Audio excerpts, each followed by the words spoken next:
इस वक्त की बड़ी खबर मुंबई से। जी हां, आपको बता दें मुंबई शहर डूबने के कगार पर आ चुका है, क्योंकि लगातार 3-4 दिनों से बारिश रुकने का नाम नहीं ले रहे, जो कि मुंबई का सड़क समुंदर में तब्दील हो चुका है। आप देख सकते हैं नजर किस तरह का रहा है मुंबई शहर का सड़क, जो कि समुंदर जैसे दिख रहा है, लेकिन यह कोई समुंदर नहीं है, यह मुंबई शहर का सड़क है जो कि समुंदर में तब्दील हो चुका है। यहाँ का लोगों का कहना है कि मुंबई का समुंदर और मुंबई का सड़क एक जैसा ही नजर आ रहे हैं।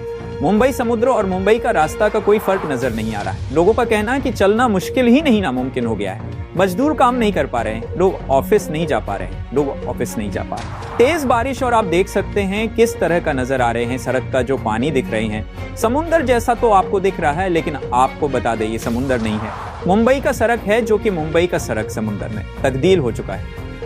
आप देख सकते हैं नजारा किस तरह का है।